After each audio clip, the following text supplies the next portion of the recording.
shirts. All names, photographs, and persons depicted on Fugitive Watch are presumed to be innocent unless proven guilty in a court of law. Welcome back, Scott. How'd it go? Hey, it went great. It was wonderful. Hey, who? Oh, we're happy you're back. Hey, I was working last week in Santa Cruz, so Steve and I didn't do a show. But I still haven't renewed my Disney Plus that I canceled last week. I'm waiting. I'm waiting for something good to come on I want to watch. But I canceled my Disney Plus like the day after that ridiculous decision. And I told Scott, I go, dude, you got to cancel Disney Plus. And I was writing like coward. Reason I wrote in there was coward, like that. You guys are cowards, something like that. And I canceled it. So it was, but are you guys gonna watch Kimmel tonight? Absolutely. You betcha. Yeah, it's gonna be fun. Can't wait. Mark, did you save that video I sent you that we got those secret recordings of Scott dancing in Greece? Frank's there. Hey, Frank. We got. The Three Musketeers are back. You got. Oh yeah, I saw those recordings of Scott in Greece. I don't want to get anybody in trouble. Scott was doing the Zorba the Greek dance. I don't want to get anybody in trouble. What? We secretly recorded you dancing in Greece. I sent the video to Mark. We were going to ambush you on the show. Oh, I went to a Greek wedding. That's where we recorded it. It was a Greek wedding. You were dancing. They had a live stream. You were dancing. I was say, where did you see that at? It was on YouTube. I sent it to Mark. Oh, did you guys cancel your subscriptions? Yeah. I want to get back to. Yeah, good for you. Good for you. Money talks, huh?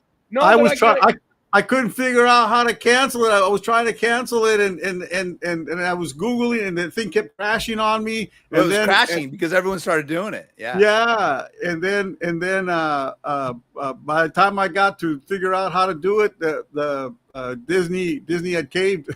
They put it back on. She canceled anyway. I got an advertisement. I got an advertisement today to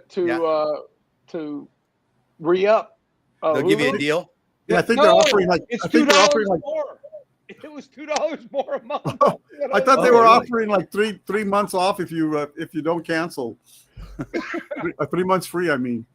I thought you got to be kidding me. It was 3 months more. Trying to make it for money. I'm still waiting for us to get canceled. Our 5 viewers getting canceled. All right. Hey, thanks for watching Fugitive Watch live stream. We're gonna go over some stories that Steve and Scott and myself have picked just to go over. We are 3 retired police officers. I'm from the Highway Patrol. Scott and Steve from San Jose PD. They run Fugitive Watch, and we're just going to go over some stories. So you could check out them at fugitive.com, and then you can find me at stolen911.com. All right, we're going to go. The first story is a stolen story I have for you guys to talk about. In San Francisco, law enforcement is cracking down on illegal dirt bike and ATV activity. A recent operation using drones and real-time investigation center led to the seizure of 6 dirt bikes and 1 ATV, as well as the arrest of 4 individuals. The charges include possession of stolen vehicles, go figure, and property. Let's watch this real quick. Okay. Get this tab up here. For years, people in San Francisco have complained about the swarms of dirt bike riders taking over the streets. Now, the city is cracking down. NBC's Marianne Favreau is in San Francisco with a look at how that new focus has already paid off. This is just one of the dirt bikes that San Francisco police confiscated yesterday. They also made 4 arrests. It's just part of a new effort to use technology to crack down on reckless drivers. Swarms of dirt bike riders scaring pedestrians, clogging streets and sidewalks, and turning San Francisco streets into a madhouse. Prove me wrong. They ride without licenses. They ignore laws. And I'm going to pull a Charlie Kirk. Prove me wrong. Those aren't stolen. Our communities. And it's been a problem for years. This video shows a group racing through the Mission District last year. one of many so-called takeovers. Now, San Francisco police are cracking down on the riders in a new way. On Sunday, they turned to technology and a highly coordinated effort to track the riders and their dangerous stunts. This operation involved coordination between our citywide plainclothes team, our real-time investigation center, known as Arctic, drone as first responders, and stunt driving response unit. This is the result. 6 dirt bikes and 1 ATV confiscated. Police say some of the vehicles were stolen from as far away as Modesto and Atascadero. Police also arrested 4 like my bike. Individuals were arrested for the following crimes, which are possession of a stolen vehicle, possession of stolen property. And we should talk about an enhancement. I think there should be an enhancement to doing this activity with stolen property that might add another layer where these guys would stop doing it now that they're going to start cracking down on it. As well as violations of the California Vehicle Code. Mayor Daniel Lurie says he hopes this crackdown sends a strong message to these bikers and the community. Residents have told me time and time again, when people come in, these dirt bikers come into their neighborhoods, it feels like there's nothing they can do but wait for them to leave. That era is over. We are restoring order back to our streets. And District 3 Supervisor Danny Sauter says he wants to take the crackdown one step farther. I will be introducing legislation next week to increase the fine for misdemeanor convictions for sideshow offenses. A coordinated effort to take back the streets and move public safety forward. There's your enhancement. Well, is it? I guess so. Maybe, right? I don't think that's strong enough of an enhancement. Yeah, I want to see an enhancement. That's just for sideshow activity. So I want to see an enhancement specifically for stolen property being used. So a lot of these sideshows are stolen vehicles, like Scott's Infinity, that are going to be used in those things. And his someday you'll see Scott's Infinity one day in a video when it's stolen in a sideshow. So, I'm going to say it was stolen long. Yeah, flag this video right now. Okay, so but imagine, you get caught using a stolen vehicle in that activity. I think that would be a good enhancement. I'm not really one for adding a bunch of laws when it comes to like gun laws and stuff like that. I think now they're trying to ban Glocks, and it's already legal to have an automatic Glock, and they're trying to ban these Glocks. It's like, why are you adding more laws? But in this case, it would be good to add an enhancement. If you use stolen property to drive like this, there's an enhancement for you. And, Mark, I worked for a while as a young deputy in the jail, and these enhancements, the word gets around in the inmate population, and they used to call the gun enhancement when the use a gun go to prison law got passed to try to reduce the armed robberies, and the inmates used to call it the big BITCH. And it does. The word gets around. Hey, you're gonna get an extra 10 years, man, using a gun. So someone these takeovers have been going on for a long time. They have, and we're not the only. Look, on the website, I've been getting ATV cases and motorcycle cases for years, and then obviously working in Oakland and in San Francisco. I remember when I had when I was in San Francisco a lot the last 10 years during the World Series and stuff like that, you would see these takeovers on the weekends of these guys in the dirt bikes, and like this, see videos like this. And then I can remember when I was working in Oakland, I got called to help Oakland PD identify a bike that they seized from a guy who was involved, and they made an arrest, and it was stolen, and it had bullet holes in it. But my point is, these guys are not going to use their own bikes because they could get taken away from them. So they're going to use stolen bikes. And the cops really aren't cracking down on this. It's so hard when you got 100 of these guys driving across the Bay Bridge. What are you going to do? Especially if you're one cop on that Sunday working the bridge, right? It's got to be a coordinated effort. So the enhancements and the possession of stolen property. Now with the drones can follow these guys to their house. You get the plainclothes. It is a coordinated thing. It's going to take time and money, but if you start putting these guys in jail and they start doing 6 months in jail, 3 months in jail, that will stop this. It will at least slow it down. And it doesn't happen just here. Like I said, I have cases in Georgia, North Carolina, South Carolina, Mississippi, where these guys, these groups of people go out and do the ATV takeovers on the roads out there too. So it's not just a California thing. You know, it's not just the blue states, you know, where this is happening. Yep. You're absolutely correct. Yeah. I mean, I'm sure the Castrito boys are out there and riding their motorcycles up and down the Gilroy streets back in the day, right, Scott? I raced dirt bikes. I used to ride all the time, and I remember. None of yours were stolen, though. Mine weren't stolen. I was afraid to get them taken away. And when they came to my house, because they tracked me down and came to my house and told me, knock it off. Yeah, he had his license plate on the bike. But you know, so what I want to do is I'm doing a more in-depth story on this on Stolen 911, and I want somebody from Atascadero or wherever the other valley town they used. I want someone there to contact me. I want to know about their bike being stolen. How does this bike from Atascadero, right, down by, is that the one down by Santa Maria down there, right on the coast, right? How does that end up in San Francisco? You know.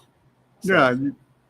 Because if you don't, then people get frustrated, and they do. You know, good citizens will do something silly. You know, like tie a rope across the street. You know, and next thing you know, the poor citizen's facing some serious charges because of. Sounds like you've done that before. Yeah. Nails in the street. Nails in the street. Yeah. Nails in the street. All right, let's go over to I think this is Milpitas. An attempted robbery occurred at a family-owned jewelry store in Milpitas. The employee, this is the Great Mall one. An attempted robbery occurred at a family-owned jewelry store in Milpitas. The suspects, armed with hammers and bags, were scared off by an armed employee before they could break in. This event follows a similar smash and grab incident in San Jose where 88-year-old shop owner had a stroke. Didn't we do this one a couple weeks ago? Yeah, this was not the Great Mall, Mark. This actually happened. I remember the old Home Depot that used to be on Landis and Morel off of 680 there. They turned that. The Home Depot is not there anymore. There's Mark. Did we lost Mark? No, we're there. There's Mark. Okay. Yeah. Anyway, Mark, there used to be a Home Depot at Landis and Morel at 680 there, and it's no longer there. They moved it over to the Great Mall, and they turned that lot into a little mini shopping center, and that's where this robbery occurred, over at Landis and Morel, between Morel and 680. Okay. All right. I messed up. All right. So let me go ahead and let's watch this. I lost the video there for a second. I got to be careful. Yeah, this is the border between Milpitas and San Jose. Let's watch it. Store in Milpitas almost lost everything in a robbery attempt, but an employee was armed and managed to scare off the would-be robbers. This follows a similar smash and grab just last week in San Jose. Crown 4's Jack Mulmut reports.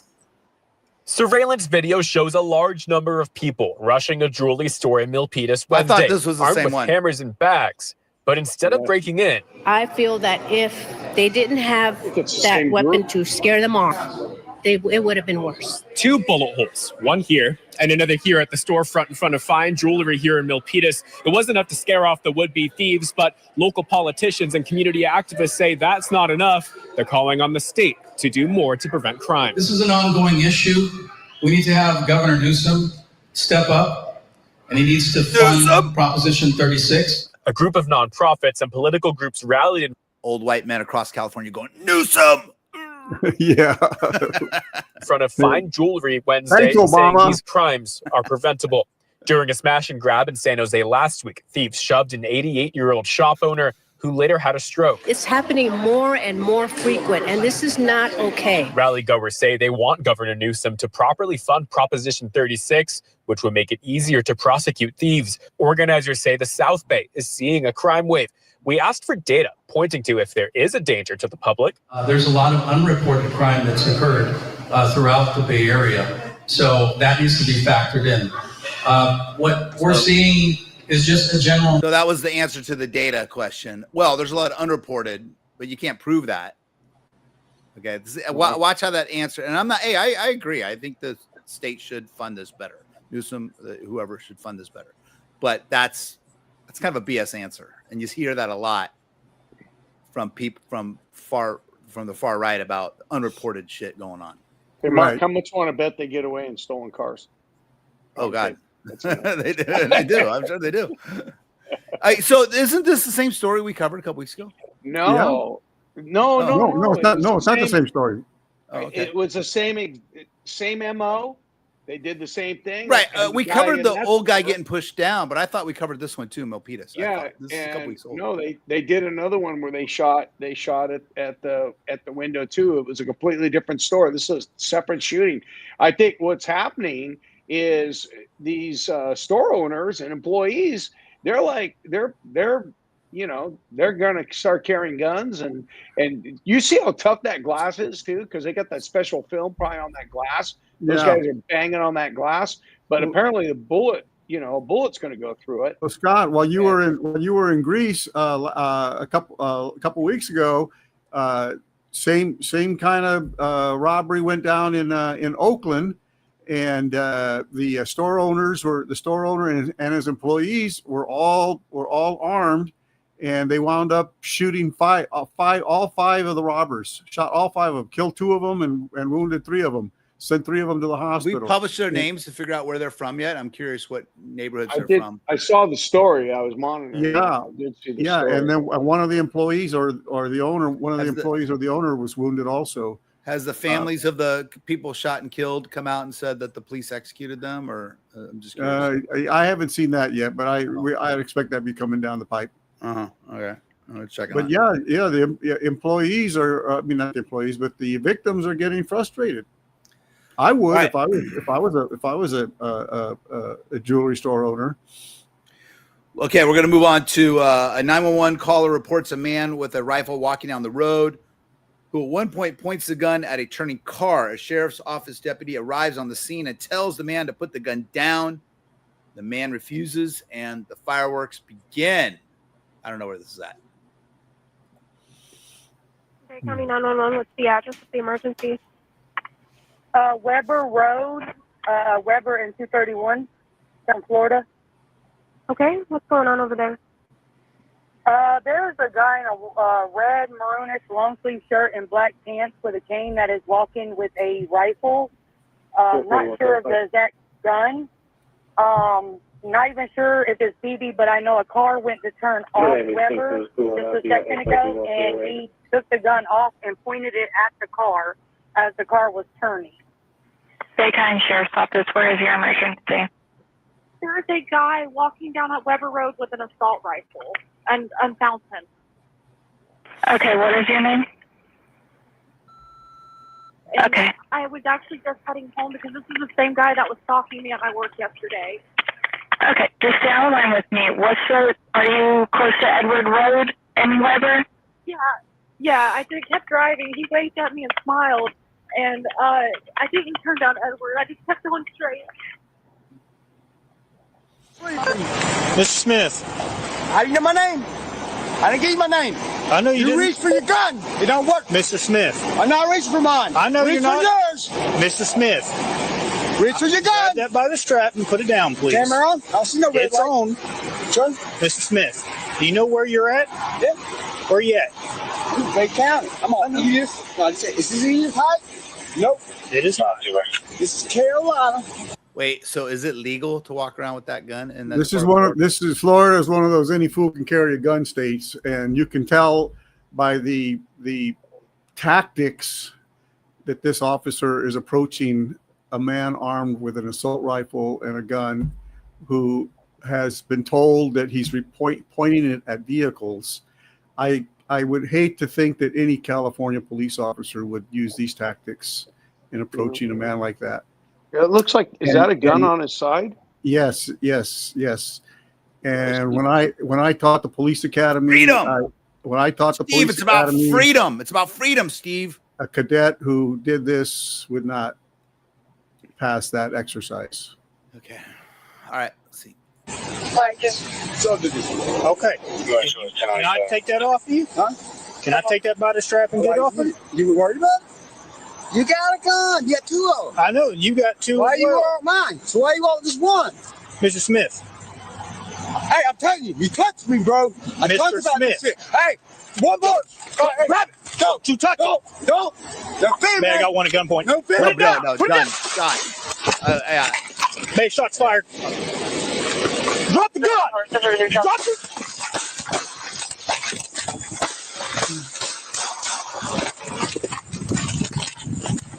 I need code 3 now. I got shots fired. I love it. Sorry. Yeah, I mean, put him down. I'm sorry. I mean, I love it in the sense, just put him down. Stop Okay, him. like, And yeah, it's sad. who It's sad fired that the there's first round?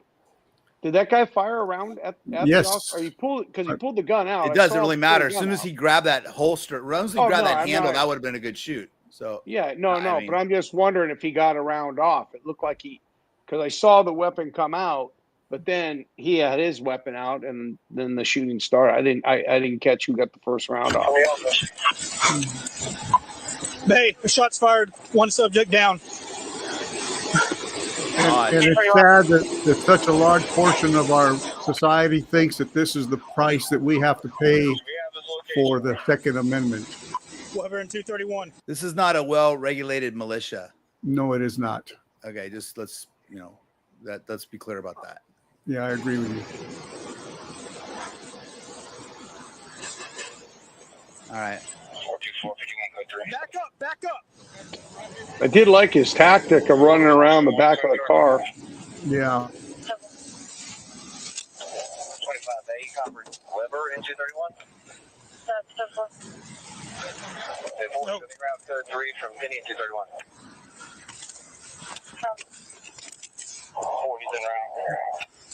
So, Steve, what didn't you No, like? I don't. about I don't know what their policies are. That poor officer may have been following policy that you don't. Because it's any fool can carry a gun state that you cannot. Well, that's what I was going to say. You can't point your gun at somebody who's armed. That's what I was going to say. How do we know? You have to let them shoot first. I have no idea what their policies are. Right. So you were saying earlier that, oh God, we would have failed. Someone would have failed using these taxes in California the way we're taught. But yeah, because if we saw a guy walking down the road with a rifle like that, we would have stopped way behind him. Other units behind our car, we wouldn't even gotten that close to the guy. Especially when you've been told that he's pointing the gun at passing vehicles. Right. And so there may be, I don't know, someone from Florida help us out, because maybe is there a different way? Does it happen so common that the cops are just, you got to assume that the people are not going to be. Well, the guy was yelling at him. You got your gun out. So the officer he must have had, it didn't, we would have seen it in his body cam if he was pointing it, right? Right. So he must have had it out down to his side or something. I'm assuming. And maybe they're not. And I allowed. would. I would have my gun out at my side if I was at minimum at my side. No, if I not would already. No, in the academy. No, No. Let's stop. I'm sorry, guys. I want you to think about this, guys. If you roll up in California, there's a guy walking down the road with a fucking rifle. My gun's not going to be in the holster. Is my point? It's not going to be by my side. No, I'm saying though, it's at the minimum you're at the low ready. At the minimum, you're at the low ready. Yeah, exactly. Yeah, that's what I'm saying. Okay, let's be clear. Okay, yeah, that's why I'm asking. If somebody here is from Florida, can explain to us. Maybe they have some sort of rule there where they're not allowed to draw down on somebody just because they have a gun. Okay, yeah, I see. Maybe they have. Is this so commonplace that you send one lone deputy to a suspicious person pointing an assault rifle at passing cars? It's just, there's just so many things. But again, Steve, if you're the only deputy for the next 30 minutes, you know what it's like working out in a remote area. I'm thinking of a desert deputy out there. You still got to confront these people at some point. Right. Yeah. No, that is nuts. Yeah, I just don't. I know that I was told now, I think it was Oakland. I was talking to an Oakland officer. I was at kid's birthday party. We got to talking, and he was telling me if they break leather now, they pull their weapon out of the holster. They have to document it. And I'm like, really? Scott, we already went through this before. You know, I remember when I first got hired, we used to have masking tape around the shotgun, and if you racked the shotgun and broke the masking tape, you had to write a memo. And after officers were killed in horrendous shootouts, you know, they got rid of these stupid policies like that, you know, to discourage officers from doing things that they needed to do. Well, the good thing about the body cameras, recording everything is that if you break leather on your gun, if you do have that ridiculous reporting of your gun being, and look, we know officers that were shitty and would intimidate people and try to do stuff that was shady. So I think the intention was to do that. The good intention, then there's the shitty intention of just trying to defund the police or whatever. But a good thing about body cameras recording everything now, oh yeah, I pulled my gun out, and this is why I pulled my gun out. This is why I had my gun at my side, you know. Or maybe at some point they're going to electronically tell that the officers pulled his gun out, right? And then that's transmitted to the body camera. I don't know. Whatever they want for the reporting, as long as the officer doesn't sit there and waste his time writing it. Is my point. Let the video tell the story, and the officer can sign off. But let's not go backwards in tactics. You know. Yeah, again, you shouldn't be in trouble for pulling your gun. Absolutely, but they just want to know. They want to know why you pulled your gun. Okay, and I think that video clearly shows why. Yeah, California guys would have had our guns out a long time ago on that one. Well, I like the tactic. I like the tactic though, where he ran around the back of the car, I did took too. a few rounds, and then came back over. And then again, came over the top. He came over over the top in case the guy was looking for him to come around. He came over the top, and I go, "Oh, that's cool." He was. And I think he shot a couple times. Yeah, don't get me wrong. And for our viewers, in my opinion, that deputy's a hero. Yeah, he did an awesome job. Yeah, he's a hero. But we're just asking me from our point of view, because our training is different. But then again, you know, when you worked out, Steve, in those out in the middle of nowhere, I mean, you have no choice. You have to confront the guy. You can't sit there and go, "I'll wait down the street till my fishing my game arrive." My fishing game officer fills with me. You know, yeah, well, those guys are badasses. Yeah. Well, we'll contact the Monterey CHP, see if they have somebody they can send to help you. You know, yeah, they're about 45 miles out. They're on their way. ETA is an hour and a half. Stand by, Deputy Ferdine. Officer Hinch is on the way from the Highway Patrol. You'll be fine. Yeah, ETA hour and a half. ETA. He's at 120. He's on his way. Okay. All right. So now, okay. Let's see. Broward County, back to Florida, right? So Broward County. This is a different county, though. This is not the same county. A triple homicide has led to investigation of the Broward County Sheriff's Office response. On February 16th, Nathan Gingles allegedly killed his father-in-law, wife, and a neighbor who was trying to help. The sheriff stated that the deputies had a chance to save the wife, but took 20 minutes to respond, and some bypassed the residence, which is against policy.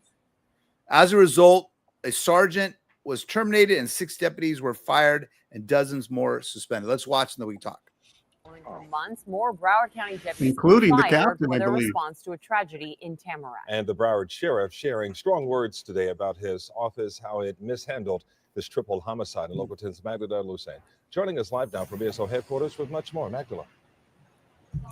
Yes, so Calvin, Nicole, 6 people are out of a job. Dozens more are suspended. And the sheriff telling us this is not a matter of not having training or the equipment. He says these deputies did not respond appropriately.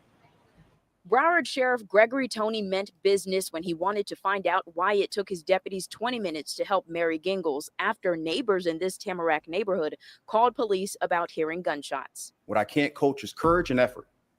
And if you're going to sign up for this profession, you better make sure you have both of those first, or or don't join this profession. On February 16th at 6 o'clock in the morning, deputies say Nathan Gingles killed his father-in-law, David Ponzer first, then Mary Gingles and her neighbor, Andrew Farron, who was trying to help her. We had every opportunity to save that woman's life. In an animated video, the sheriff walks us through how Nathan allegedly carried out the killings and how deputies responded. A couple units bypassed the residency and took a staging position per the sergeant's instruction and decided to rally out there. I think he meant residence, that's not not procedures. That's not what we train. 7 minutes after the first neighbor called, you hear a deputy asking dispatch a question. We're hearing shots in progress, right? This is what we're talking about. Unlike the previous guy, who there was no civilians that he was threatening at that moment, where taking a position down the road might have been the better approach. This guy was actually in the middle of killing people, and those deputies had an obligation, 1 or 3, to confront that guy at that moment. This is a school shooting scenario that the rules changed 20 years ago. Yeah, you have to confront this guy. You have a badge and a gun. Your job is to confront this guy.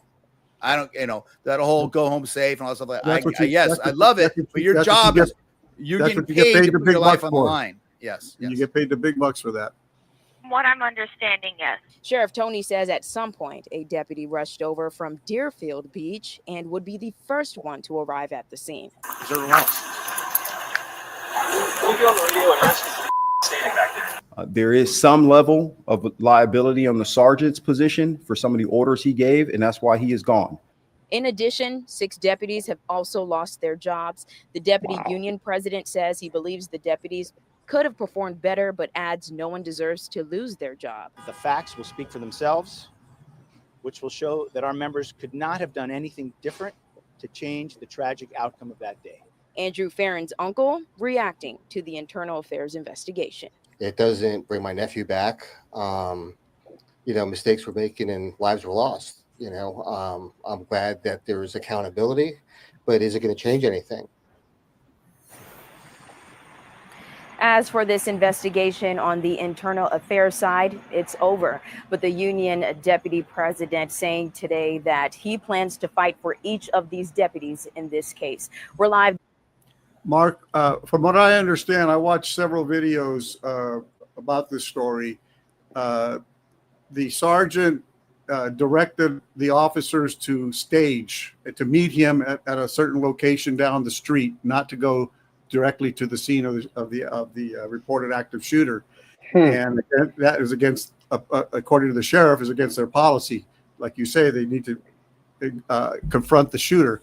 And so they were staging, and 2 deputies from the way they describe it, came from 4 cities away and were the first ones to go directly to the scene, and they ignored the sergeant's direction to stage, and they went and confronted the shooter.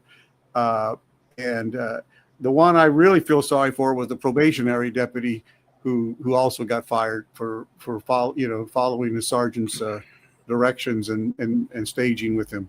Matt says, sadly, weak leaders have instilled go home safe. That's what I mentioned earlier. Matt's heard that. We signed up to handle in progress crime. Our priorities of life are number 1, hostages, civilians, officers, suspect. And that's really it, Matt. I've been around since the 90s as a cop, and that mentality was go home safe. You go home safe. It's like, I don't know, man. I kind of think that I am the shield, and I'm scared. I don't want to die. Obviously, I want to go home, but people. But it goes beyond. It goes beyond that, Mark, because according to the sheriff, my point is though their training, their training and their policy is exactly what you're saying. No, you need to confront that guy. No staging. Yeah, so that changed. That changed. I'm saying back in the 90s, there was a time. Yeah, there was a time where it was back in the 90s. It was a time where it's like everyone go home at the end of shift. Oh yeah, that's great. But people expect us. What Matt's saying, people expect us to put our life on the line. Think Uvalde, right? Let's think about Uvalde, Texas. I'm sure there's some officers there who want to do the right thing and stuff like that. But you had supervisors. No, and we learned this in Columbine in the 90s. That's right. When I became a police officer, you got to go in. You hear people screaming. Oh, you have to go in. Even before that, Mark, in the San Diego McDonald's shooting, when that man was hunting Mexicans and killing all those kids at the McDonald's in San Ysidro, and the SWAT commander stuck in traffic coming from downtown San Diego to San Ysidro, telling everybody not to do anything till he gets there. And this guy is a hero. That guy wants to be the hero right there. He's murdering all these children. I can't stand people like that. But you do remember, you guys remember learning originally when we would go into these active shooters. Remember they did the staging thing. We would do that staging thing, and we would get together. We would go in as a group, and the Diamond Form and the Rolling Thunder, and then all it changed. That stuff. But remember, it changed. We all got the same training 10, 15 years ago. So like, Gilroy police officers on scene, and then maybe a sheriff's deputy shows up, and a game warden shows up, and a CHP officer shows up. We all know the same tactics to make that entry together as law enforcement, as California Post certified officers. That changed about 15 years ago now, I think. We all had that training. So because of these events, like, well, I might not be able to wait for all the rest of my buddies to go in. And sadly, if you're by yourself, you have an obligation to go in there and try to stop this guy. You got to go towards the threat. That's why you're getting the big bucks, man. You're making the big money and the big pension. So there you go. Thank you, Matt. Appreciate it. Yeah, and even the I believe even the captain and a lieutenant were fired behind that also. Crazy. Unfortunately, because I didn't see exactly what they did, other than the fact he said they drove by the residence and they were told to go stage. And like you said, I feel bad for the probationary because it's like, I just got an order from my supervisor to do something. And I think that's what the PAO, the association, the union saying, and we might see those deputies get their job back. Probationary officers. Right? I'm following my sergeant who told me what to do this. Yeah, probationary officers aren't entitled to appeal. But again, you should, as an officer, at some point you have to, unlawful orders. Not that that's not illegal. It's just that, they're really going to run them through the gambit to see if they get their job back or not. Yeah. So. But sadly, probationary employees are not entitled to appeals. Yeah. Sad. But maybe I guess so. Hopefully, another agency will give him a second chance. All right, so we'll see. Well, he hasn't lost his. He may have a shot still. Body cam footage shows Vallejo police officers shooting a suspect who pointed a BB gun at them. The video shows officers repeatedly telling the suspect to show his hands before shots are fired when the suspect pulls out what looks like a gun.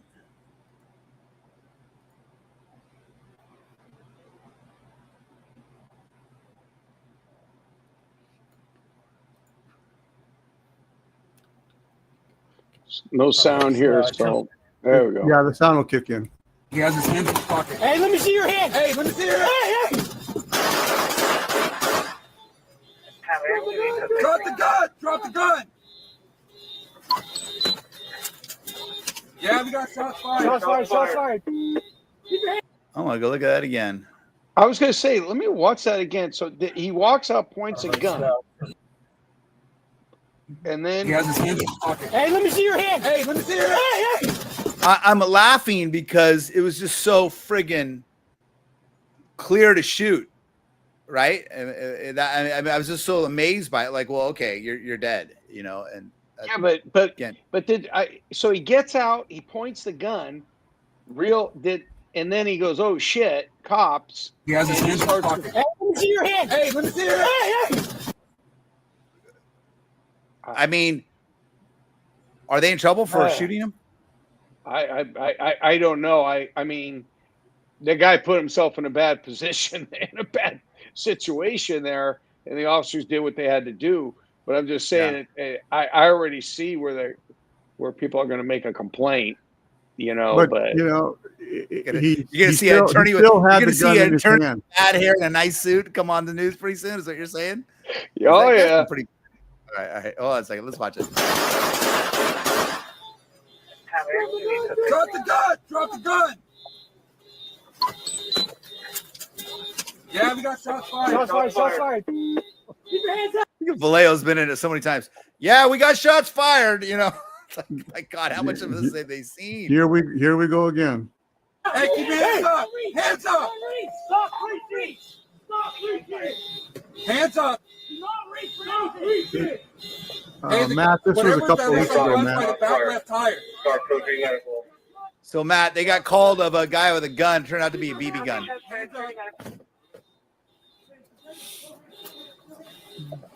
That's quite the tactic.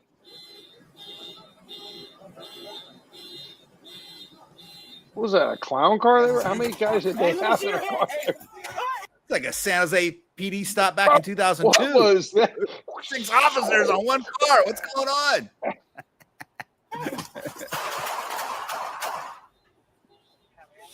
Drop the gun. Drop the gun.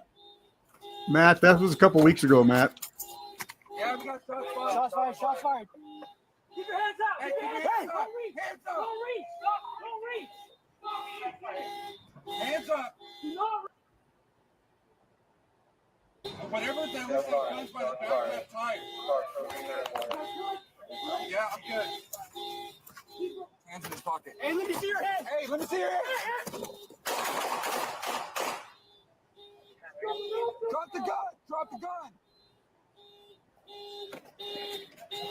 Yeah, we got shots fired. Yeah. Yeah. Yeah, we got shots fired. Hands up. Hey, whatever that looks like guns by the back. So Steve, have you heard it? I'm sorry. Did you ever heard any latest on this?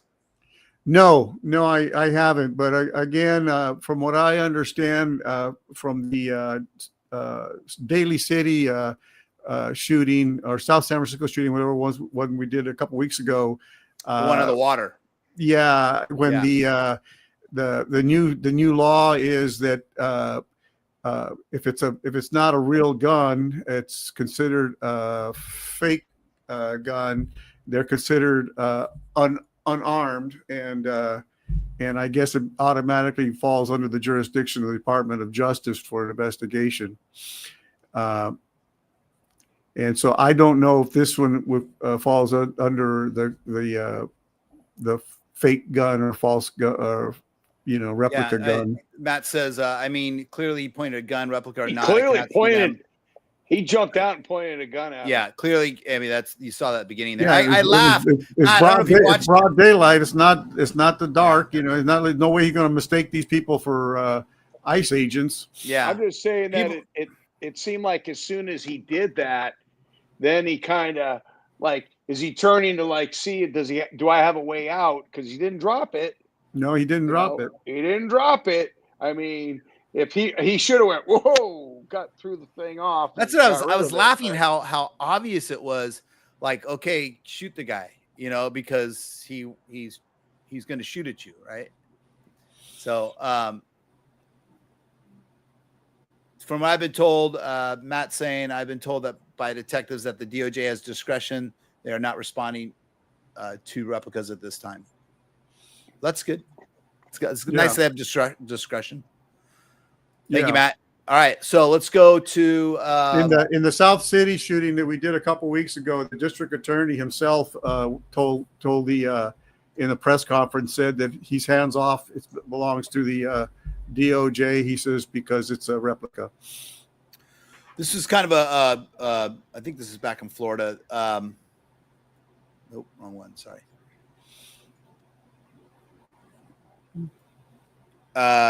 Two officers are trying to figure out how occupants got into a house. They find an open door, and one of the officers pulls out their gun, ordering the person inside to come out.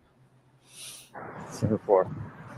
Is this? Oh, this one's terrible. Florida. Where they made entry.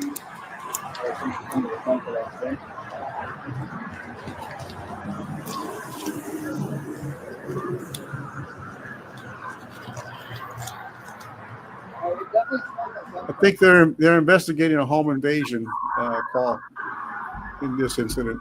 This is Scott's rental property in Florida. He called them from California. Yeah. His investment property. Yeah. He's got the gloves going, the plastic gloves going. Scott brought his cat there. The cat hasn't been seen. Yeah, we got alligators. We're gonna just try to force entry into the plant. It's Florida. Hot, rainy, sticky, bugs. The house is built like a bunker with it's all cinder block and brick. Oh. Okay, this is the part you got to watch. Okay. Knock, knock. Oh. He just fired around. Yeah, he AD'd. Okay, I didn't shoot you. Whoa. Okay, the cop shot. The cop shot, right? Yeah, all that work to put The those body rubber cam, gloves on. from the officer holding the body camera accidentally AD'd, accidental discharge. Looks like. Finger off the trigger. Exactly. I mean, right through the door. Right through the door. Now watch. Keep it going. I watched it. Hey, I didn't shoot you. I didn't shoot you. I wasn't the one. He's the one that shot you. Oh my God. What a shit show. Bro. Is anybody hurt inside? No, bro. They were outside. You shot me. Man, come on, man. Oh, man. That wasn't me. Holy shit. Hey, look, you listen to me because I didn't shoot you. It wasn't me that shot you, okay? Yeah. It wasn't me. It was him. I don't like him anyway. I mean, oh, my God. Oh, wow. I've been telling him to keep his finger off the trigger. Oh, my God. You said come outside, bro. You shot me. What the, bro? He's like, okay, you stand over there. We're tired of you. Yeah. Oh, my God. Oh, Jesus. I tell you that. What was it? AD. Shot him right in the leg, right in the inside. Stay off the air. Yeah, let's try to clean this up. Yeah. Stay off the air. You can't clean that up. Let's do some damage control. Okay, what do we know about this? Well, the officer who had the accidental discharge is on desk duty right now, pending the outcome of the investigation, is from what I understand from reading other news stories. But there's not really, they're being pretty tight-lipped about it. There's not much more information going out. Were those people supposed to be inside the house? Yeah, that's the homeowner. That is the homeowner.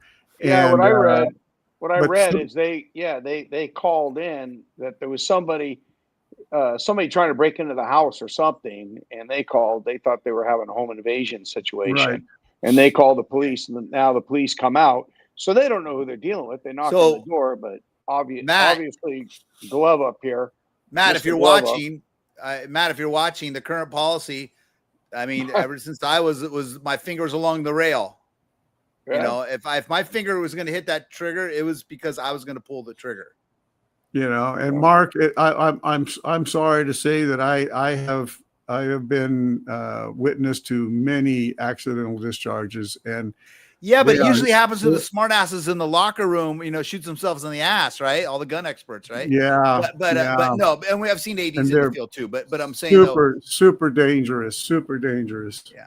I had a guy when I was a supervisor, and I had my team, and we were training in the sim house, and all day long I had this one guy. What is a sim house, Scott? It's a shoot house where we're shooting live round paintball. They weren't paintballs; they were actual. They looked like they were actual bullets that shot paint. Yeah, paintballs. Yeah, they were actual. You can use your duty weapon, the same as your duty weapon. Yeah. Yeah, and we had this one guy, and he had started working on my team. I really liked him. He was a good officer, and he liked him. He came from another agency. He had come from Oakland, and he had been in a bunch of shootings, been involved in a lot of stuff. And I remember the range guy kept telling him to take his finger off the trigger, and he got in an argument with the instructor and said no. He says that's not how he was trained. and he tried to argue about the amount of Get time outta it here. takes him to go from, from here to here. And so they asked me to talk to him. And I told him, I said, dude, we're here to train. I go, I don't know what you were trained or how you were trained, but no go. So then we go to do dynamic building entries. And what do you think happened? He AD'd. He AD'd it right into the in the heel of the guy in front of him. He shot the guy in the back of the foot. He's a captain now at San Jose PD. and the instructors are looking at me like, so what are you gonna do? And they wanted me to ride him up, and so basically I remember You shit person in the back. Shot or shit. Anyway, he got additional training nonetheless. He had to go. He flunked that day. And This episode of Fugitive Watch is for adults only. Yeah. Yeah. Anyway, it was so, I couldn't believe it. They couldn't more than prove their point. And that after they had already told him several times, and he argued with them, and then he's like, he ends up having an AD. Luckily, it was. Look, we're none of us are perfect, right? I mean, I can remember one time of me, like we jumped out at some guy who was a plain clothes, and we jumped out. We were in a drive-through, I think, and we pinned him in the drive-through, some stolen car guy. And next thing as I jump out of the car, it's wet. I drop my gun. Shit happens, right? You a gun, and I think I went to get it and I kicked it. And it's like, yeah, weird shit's gonna happen, right? Just stuff like that. But the finger on the we the finger expect on the that though. Your CHP. Oh, okay. But the finger on the trigger though thing is just something that, even the military, we always had our weapons on safe, and then we get to the police academy, and then no, you keep your weapon, you keep that safety off, right? But you just don't touch the friggin' trigger, so unless you got one of the new SIGs, you're pretty safe. Your gun's not going to go off. Mark, Scott's heard this story many times, but I was leading a team of guys. We were doing a search for an prison escapee in a house, and it was just pouring rain. We were just wet like dogs, just soaking wet.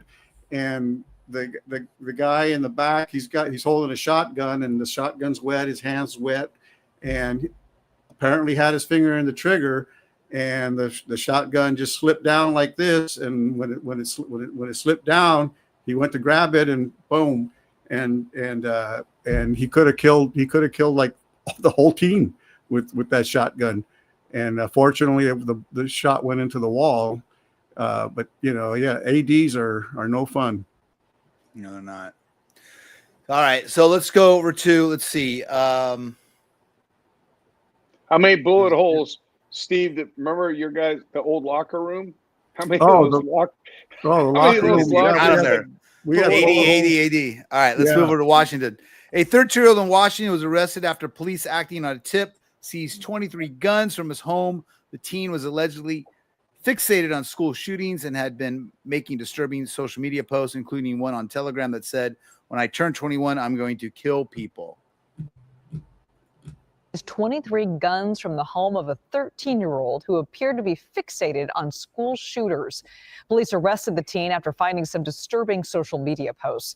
Yesterday, he pleaded not guilty to charges of unlawful firearms possession and making a threat. Let's go to CBS News reporter Andres Gutierrez covering the story for us. Andres, what did deputies find, and why did they act so quickly? Well, Elizabeth, a possible tragedy was averted all because someone saw something and said something. Let's take you back to Friday. That's when Pierce County Sheriff deputies received a tip that a 13-year-old was online making threats that he had guns. About 12 hours later at 1 a.m. Saturday, SWAT members showed up to the kid's house in Parkland, Washington. Inside, deputies found 23 weapons. You could see them right there on your screen. 8 handguns, 2 shotguns, and the rest of them semi-automatic. Tell me the story tells me how he got those at 13 years old. automatic rifles. Some of them were in a safe, but many, according to authorities, were out in the open, mounted on walls or left around the house. As you can imagine, there were also several boxes of ammo. And here is the disturbing bit. They also found loaded magazines inscribed with references to the Columbine massacre on them. This was allegedly found inside the teen's go bag. Investigators say the teen had also posted photos of himself holding guns online and posted on Telegram, quote, "When I turn 21, I'm going to kill people." He was. Well, that's pretty straightforward and simple. That's some scary shit right there. From what I understand, Mark, I believe that some of these guns were made at home with a 3D printer. That's what Tony's saying. Tony just said that. Welcome in, Tony. Thank you. Yeah, thank you, Tony. Because I said, how does someone get it? So, yeah, but this is a good, again, Mark. This is a very good example of, again, a tragedy that's averted by see something, say something, please. But explain to me on attacks like the 2017 Charleston church shooting and the 2022 school shooting in Uvalde, Texas. Deputies believed it was only a matter of time unless they intervened. Yeah. Enough writings from that suspect that would conclude essentially some harm was going to be coming to individuals. Okay. And now while this boy did. Good. I get the 3D printing thing, okay? But don't you still have to buy all the mechanisms and everything that go I don't think into you can't. It's not 100%, right? You might be able to buy some small parts, put them in there, but I don't know how to. I mean, there's a 3D printing. It doesn't like create the springs and the bolt and all the necessary. Does it? I don't know. I feel dumb because I mean I didn't know you could. Matt said there was actually one today near Menlo Atherton, averted planned school shootings. I don't even know if that's been in the news yet. Tony says 3D printed guns work solid now. They shit their 3D printed rocket launchers. So, Tony, you can build like the firing pins and the bolts with the 3D printer. I don't know nothing about that. So, yeah, years ago we had a. Well, no, he's saying the parts aren't regulated, which I knew that. I knew you could order that stuff, but still, that's still a lot of stuff you'd have to order, even though you can 3D print the basic weapon, but you still need all the internal workings. The stock and a lot of the mechanisms there, but then you got the bolt. I would think the bolt and the pins, the springs, things like that. Things that are gonna get really hot, right? Where's this kid's parents? 13 years old. How did? Well, that's what Matt's saying. Matt's saying lock up the parents, and hopefully so. I mean, I'm sure the investigation. I guess are we going too early here? Did the story talk about what's going on with that? No, there's not much more. There's not much more of that. Okay, but so we don't know yet.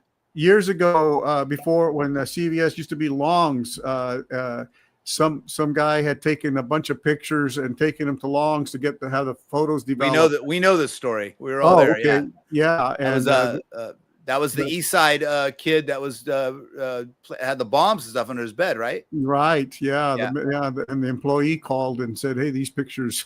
Somebody. Tony used to go to school with that guy, East Side Tony. Because it was on the east side. No, that's a joke, Tony. Sorry, you know. Tony knows people that know people.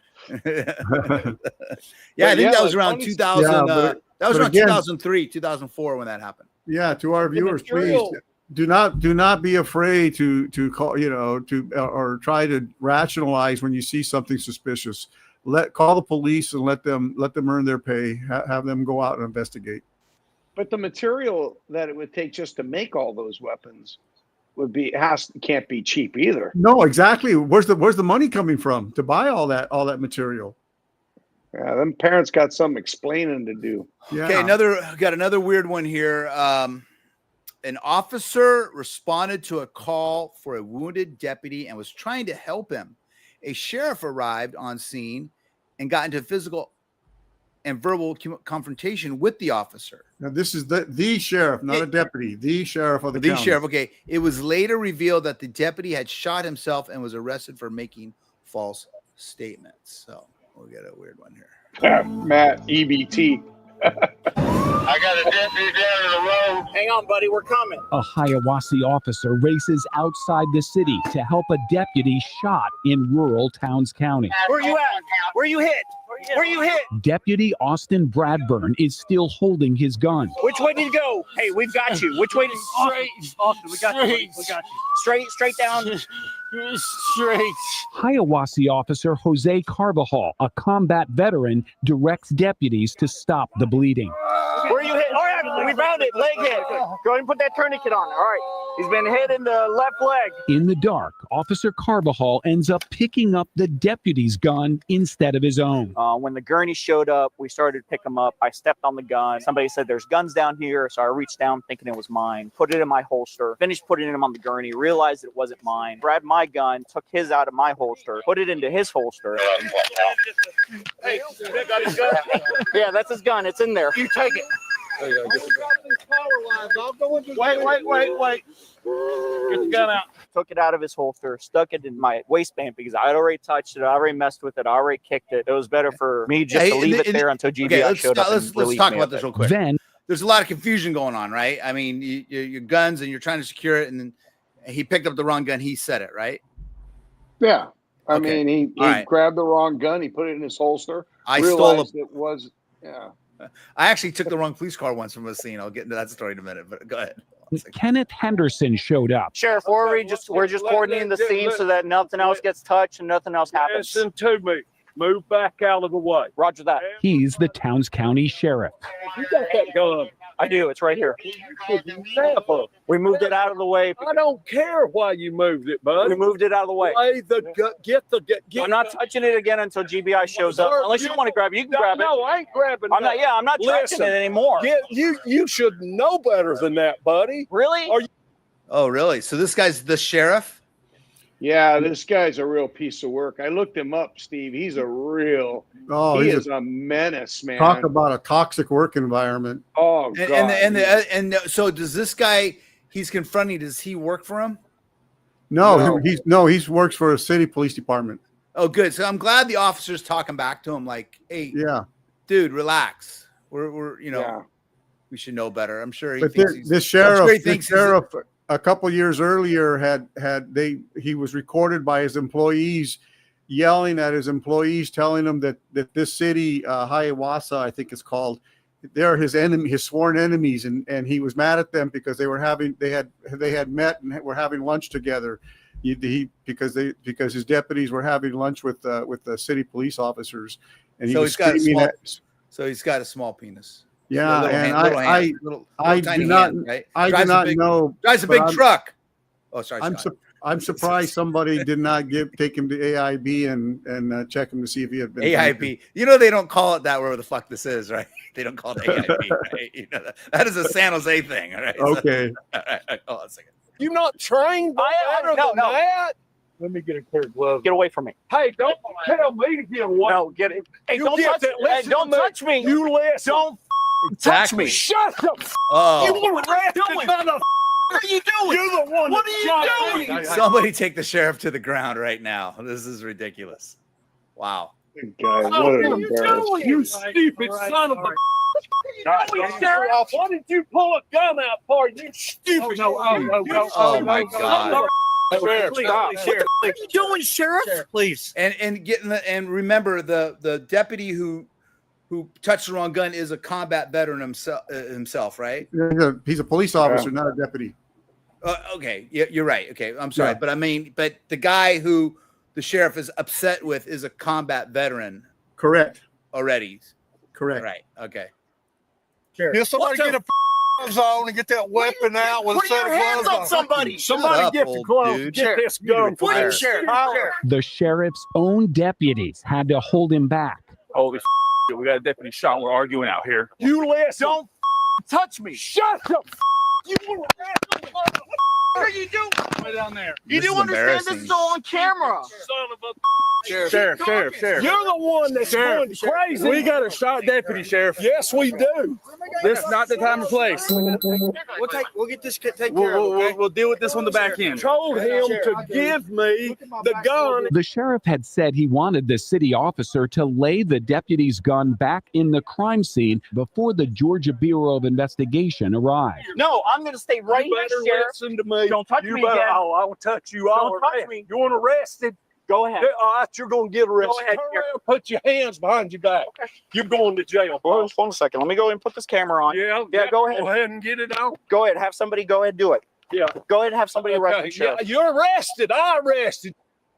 Okay, I'm going to own this county if this was me when this is done. Oh.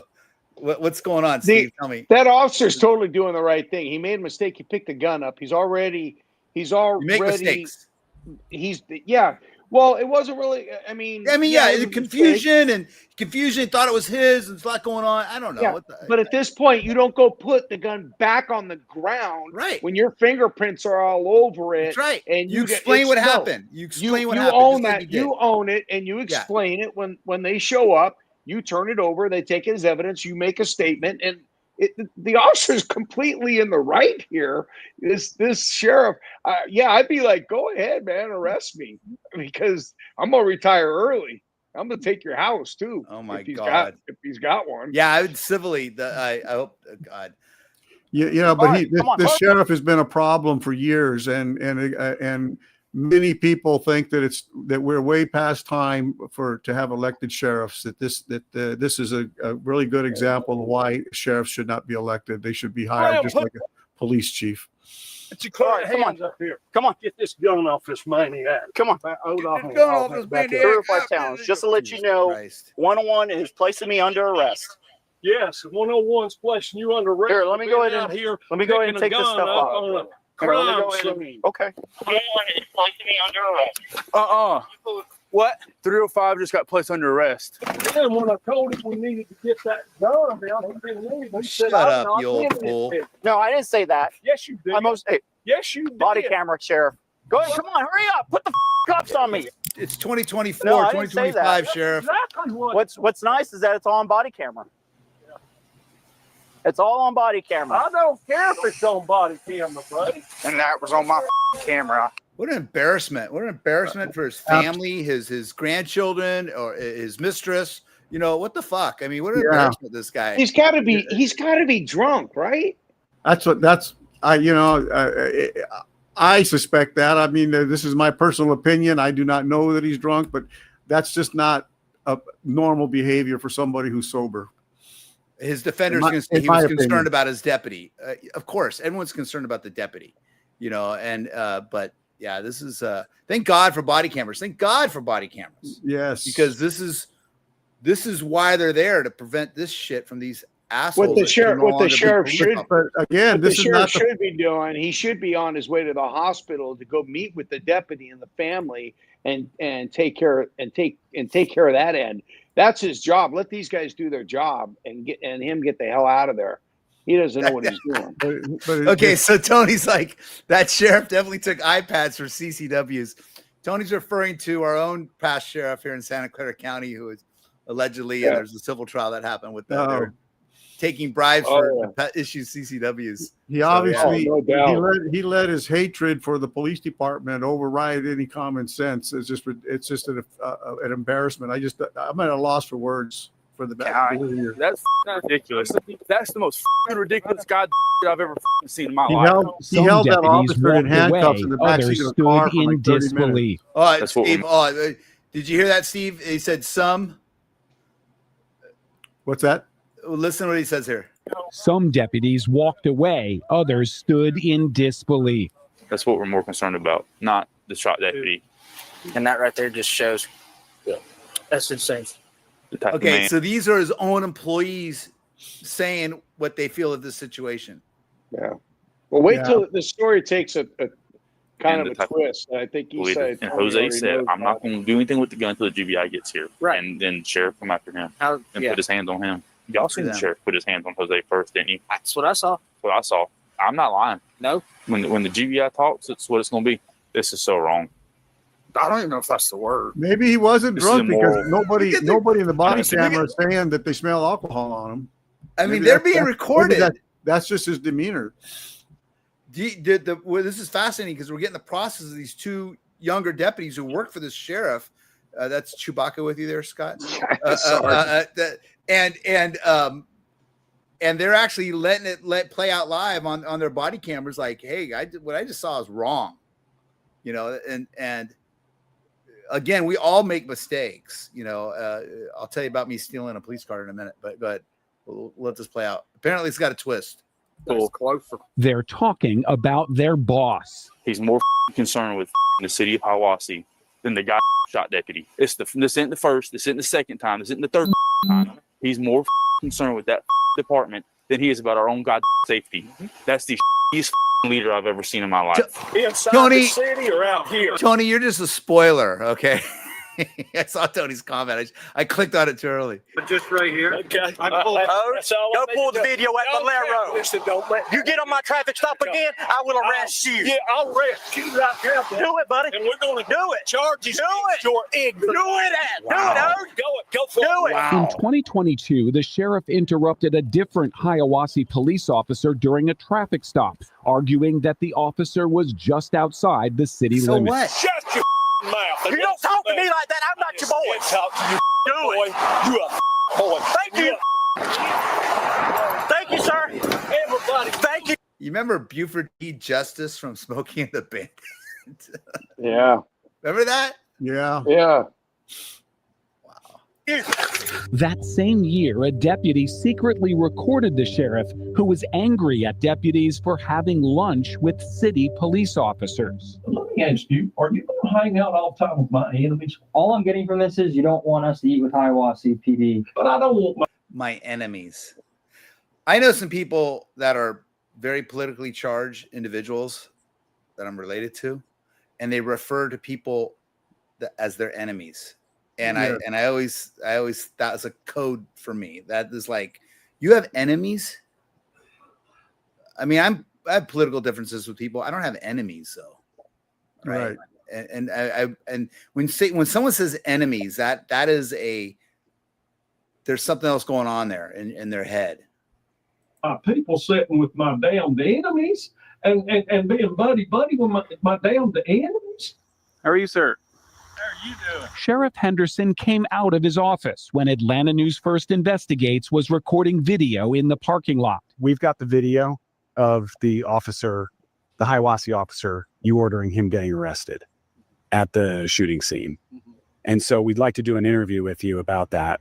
And I can't do that. And I'll tell you why. Because this is an open investigation. And anything that's done at this point has to be through the GBI. You ever guys ever take a body language class? Oh, the sheriff's going to jail next week. Sheriff's this, sheriff's that. It's the relationship between the sheriff's office and city police department. Yeah, and as far as I know, we have a good relationship, working relationship. I don't know of any problems. Back on the shooting scene, Officer Carvajal spent more than 20 minutes handcuffed in the back of a sheriff's patrol car. I'd get him on camera and say, Jose, be his best friend. Turn your camera on and let him make a statement as to what he did. Let him talk all that. It'll help the sheriff on the backside of the PI. Let Jose on our camera say, I picked the gun up. You know, let him admit that he picked the gun up from the crime scene. Officer Carvajal was released He never without said he charges didn't. and told to leave the scene. Am I clear, guys? Yeah, you got room. The wounded deputy, Austin Bradburn, made a full recovery. He was later fired by the sheriff's office and arrested for making false statements to the GBI. The district attorney told ANF Investigates Deputy Bradburn shot himself twice in the leg with his own gun.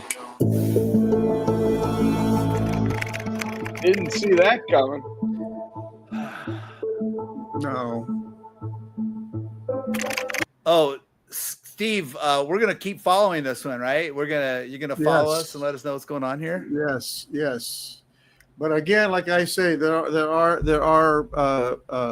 members of the law enforcement community who are saying it's high time that the position of an elected sheriff is just from the old days, and we've evolved beyond that, and a sheriff should be hired on qualifications and not popularity. So, you know, you're following what's going on in San Mateo County right now, right? Yes. Yeah. So she's alleged of all sorts of inappropriate activity and investigations are going on. So again, an elected official, and she has all these rights because she's an elected official, you know, and the council there, the community, the county board of supervisors going through this process of finally, you know, trying to get her removed because she's an elected official. Look how long the Santa Clara, Lori Smith.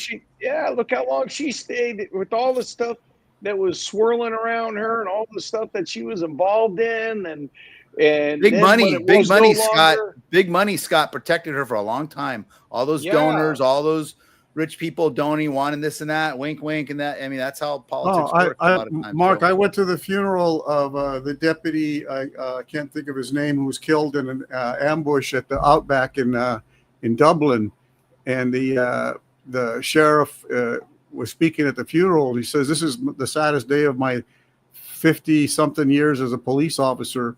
And I'm going, 50 years. Your son is already retired. Your son is retired already. What are you still doing there? What possesses somebody, you know, that's so important that power that you haven't filled up your car, you haven't put gas in your own car in 50 years.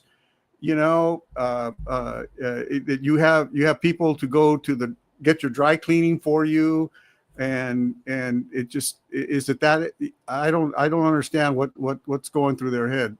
Some people they don't know how to live without the power.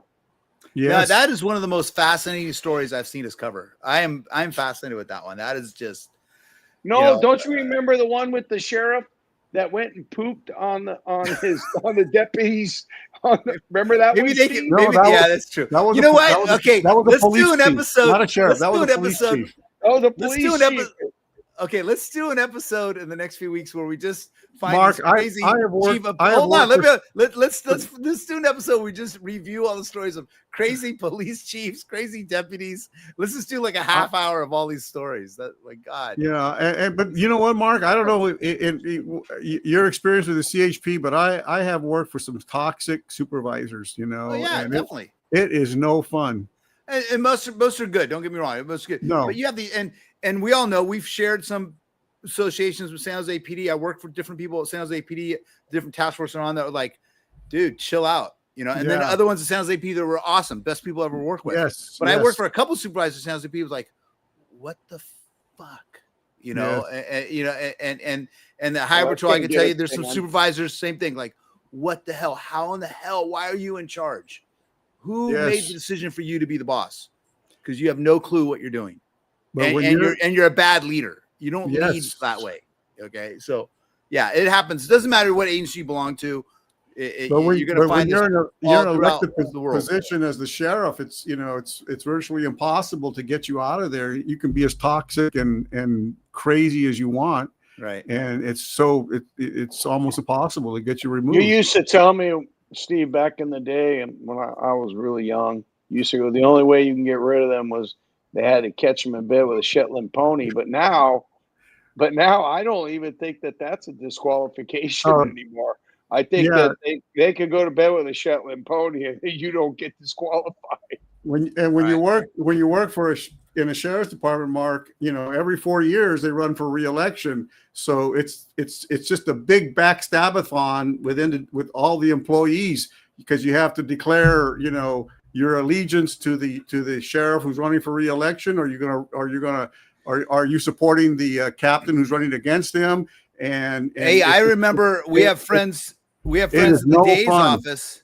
We had friends at the DA's office, and when election time would come around 20 years ago, not the current DA, but the DAs prior to the DA in Santa Clara County, there was a lot of drama where the DAs would say, they're checking loyalty. They're checking loyalty. Exactly. It's no fun, and if you happen to be on the losing side the day after election, man, boom, your feet don't even touch the ground and you wind up in a shitty assignment somewhere.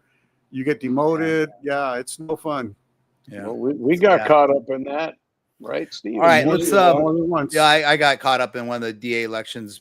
Someone asked me to look something up who was running for DA. I'm like, go fuck yourself. Go away from me right now, okay? It's like I just saw him on the store. Anyway, saw him in the news not too long ago. But anyway, all right. So the FBI, we're going to move on. That was fascinating. I want to do more of those. The FBI is asking for the public's help in finding a woman from Palm Beach County, Florida, who was accused of stealing $34 million in COVID-19 relief funds. She and her co-conspirators allegedly submitted over 90 fraudulent applications for relief programs. This is they're coming up with a lot of this stuff that was just total fraud back then. Tonight, the FBI is asking for your help in finding a Palm Beach County woman they say was involved in a multi-million-dollar COVID fraud scheme. Take a look. This is Elaine Esco. She's now considered a fugitive. Esco is now accused of stealing $34 million. Folks, we finally have a fugitive on Fugitive Watch today. In COVID-19 relief money. CBS 12's Antoinette Delbel joins us live from the federal courthouse in West Palm Beach and has more on what to do if you've seen her. Annie? Ask for some money. Well, Liz, federal agents say Esco has been on the run since June after she didn't show up to court here. Now, she was indicted just months after getting out of jail earlier this year on similar charges for wire fraud.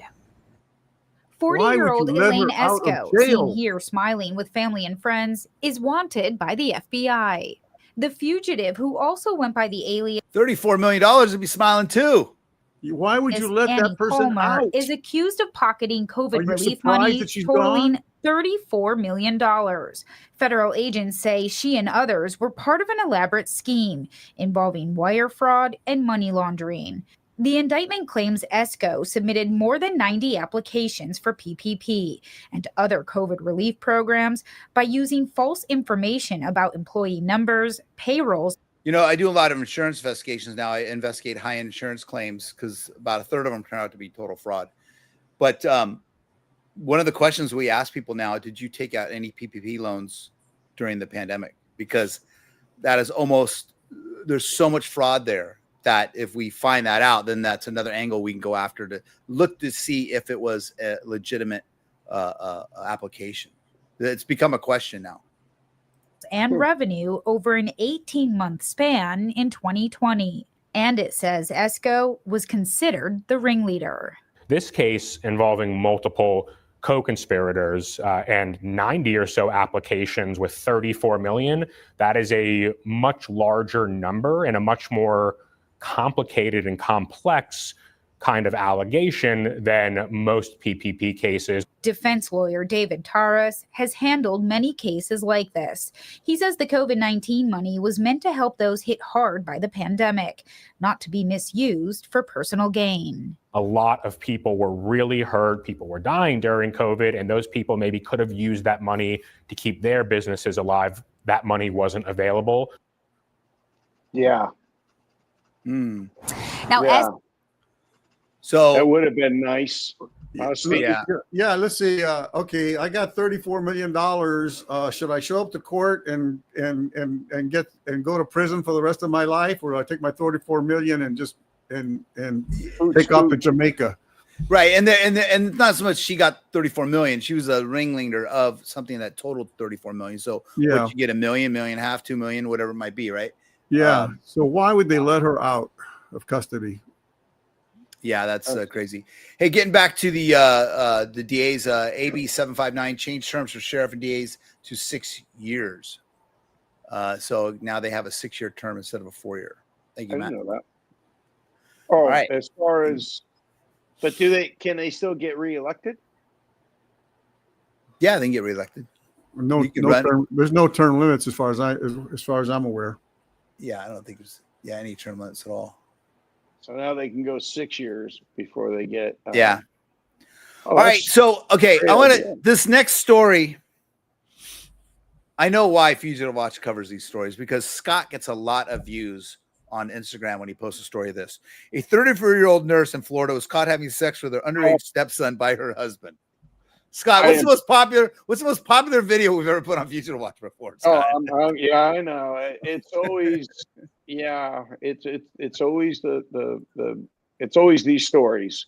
It's usually a lot of times it's a teacher, but in this case, it's a stepmom. Stepmom. I saw that Yeah. movie back when. Never mind. All right. Okay, so let's watch. No, the video. no, that's a That's a category. plot. That's a plot. Category that you've been putting in your search.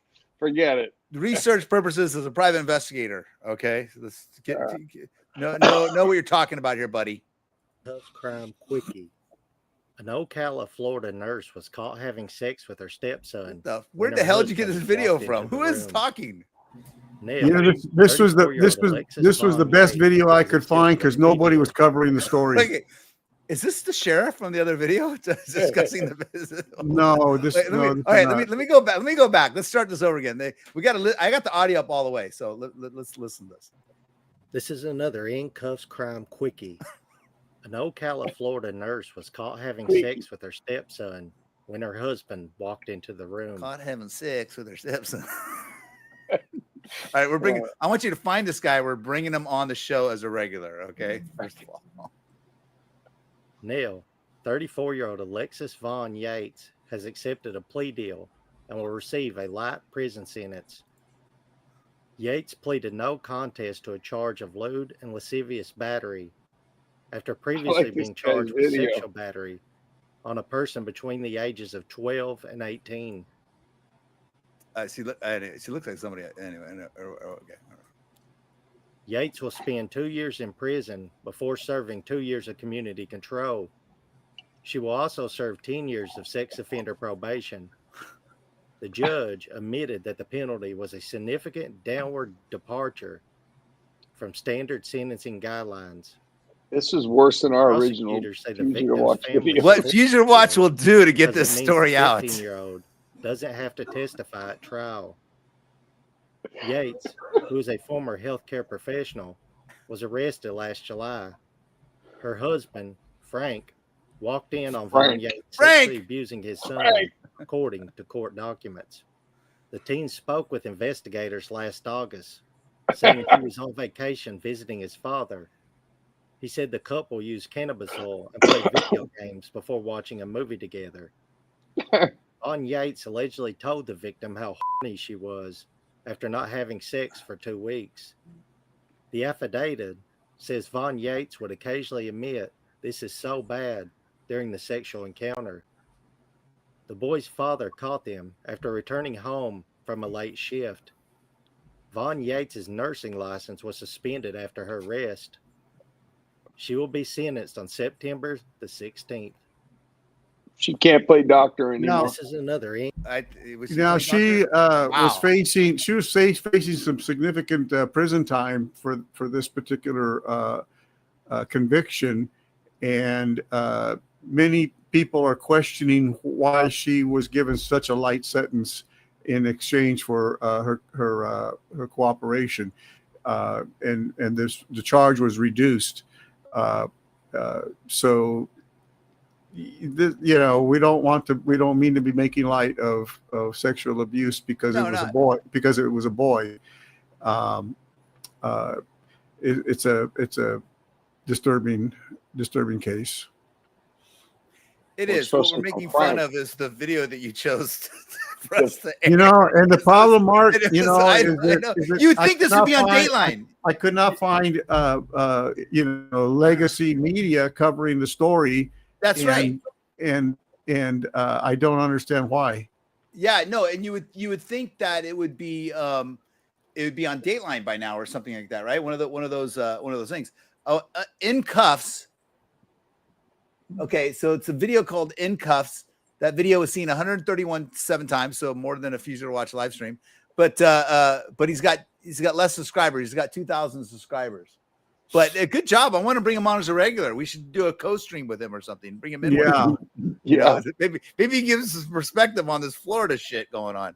Yeah. Wow. Okay. All right. Yeah, it's a little disturbing because you see so many comments of the boy is lucky, he was lucky, and or as in the previous one story we did where he must be gay if he turned her in, it's sexual assault is sexual assault.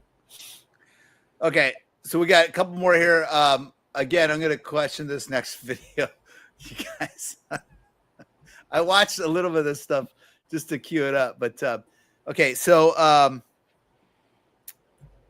Let me find the right one here.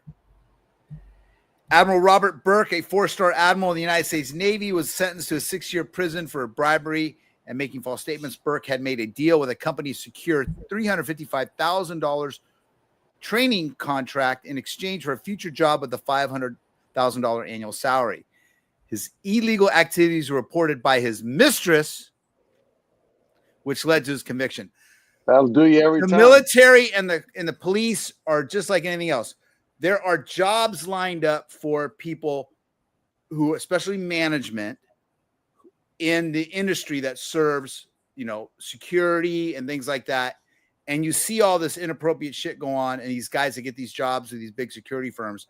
I always laugh when a captain got a job as an investigator at a company, and then, what did he investigate? Because he was a captain, right? I mean, maybe did 3 years as an investigator, started promoting. I always laughed about that. Instead of turning down the guy who was an investigator for 30 years, with way more investigative experience than a captain, let's just say. And I know there's some good captains out there with former investigative experience, but I've known some of these positions. And I know the person was like, you hired that guy because he was a captain, but his investigator experience isn't that. Well, when I watched the story, it was more like this admiral used his position to basically he was taking bribes. He was feathering his nest, getting it ready for when he retired. Listen, the Higher Patrol has sent chiefs to France to buy helicopters before. Okay, I don't get it, right? Or to buy brand new boats when they could have got better boats from the Coast Guard. So there's been some weird stuff going on over the years in my own agency that are questionable. And then one of those boats didn't last 6 months. We spent millions of dollars on it. So, but let's watch this story, see what's going on here. Those things it's you can't drive those on the find out freeway. how sentencing was. Well, yesterday this guy was sentenced. The max he could have gotten was 20 years. Prosecution asked for 10, and the judge gave him 6. This has a recap of this whole thing. So what happened was this guy's a 4-star admiral. He was the number 2 most senior person in the United States Navy. Is this guy a doctor? What's he wearing? He is a retired lieutenant colonel. He's a retired lieutenant colonel from the United States Marine Corps. Okay. And he gets his shirts at Walmart.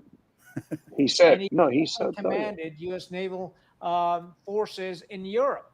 So right before retirement, he gets in bed with this company called Next Jump, and basically gets him a contract worth about $355,000, a training contract. And then he's got a side deal going on. And the side deal is very simple, that when he retires, Next Jump is going to hire him on and give him a job for about $500,000 a year. Now think about this shit. This guy's a 4-star admiral. At a minimum, he's making $200,000 plus in his retirement. And but he needs more money to live on. I mean, you got to be shitting me. I live on I'm an investigator. That's the part about the mistress. That's what's costing him the money. Oh yeah.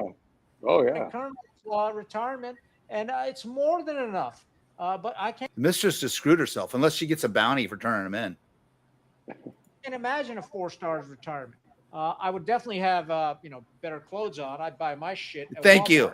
Because I'm good. See, with it. you have watched this video. I don't need to impress anybody. So he's got all these side deals going on.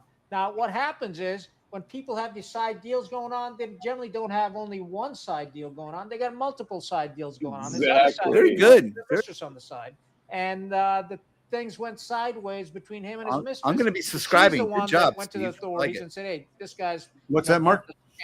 I'm going to be subscribing to this guy. I like him. And that's when he got he is good.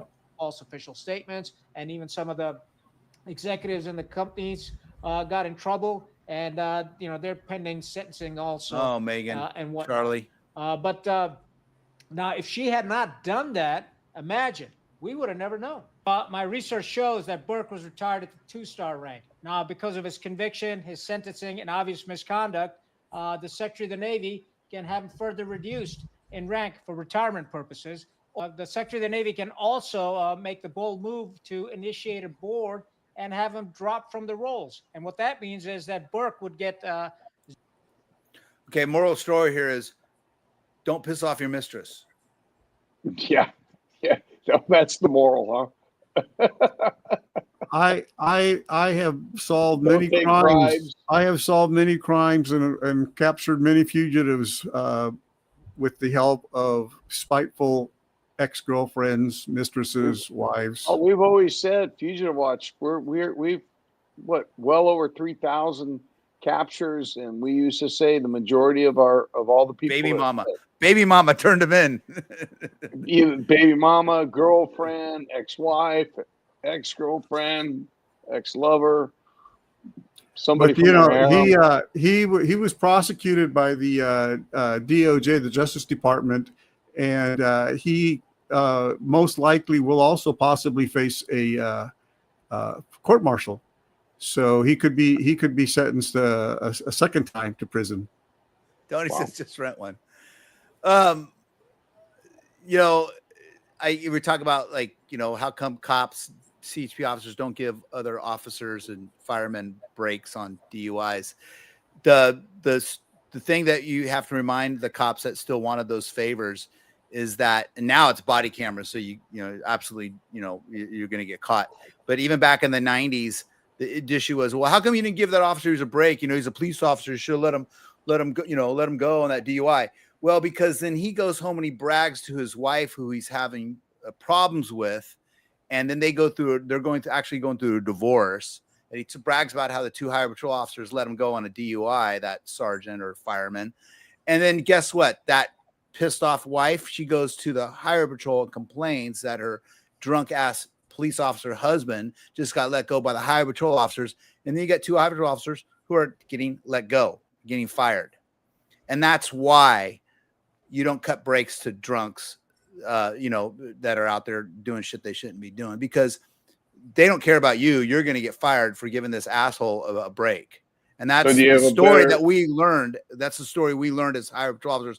Our friends got fired for thinking, kind of being pressured into give someone a break. So the moral of that story is to be a bachelor. Yeah, be a bachelor or don't stop. And do the other thing that the shitheads do. They crash their car, they run away, and then they say their car was stolen. Right? So how many cops have we run into that one too? You tell a chippy, hey, look, I want to hear some Chewbacca noises out of you right there. I think he's getting Show restless. Chewie out there. He's getting restless. Is Tom Homan? Is he the border czar now, or is he the former border czar? No, he is the border czar now. Yeah. Okay, so I want to talk about, because I had to deal with some people that got upset, they think that because we posted that it was political, and it's not. It's a crime. And when we tried to break it down.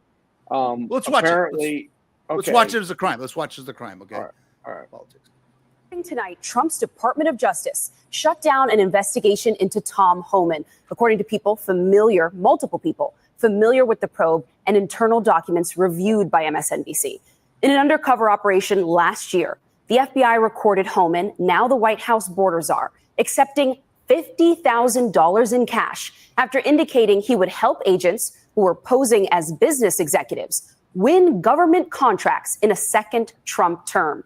It's unclear what reasons FBI and DOJ officials gave for shutting down the probe, but a Trump DOJ appointee called the case a deep state probe earlier this year, and no further investigative steps were taken, sources say.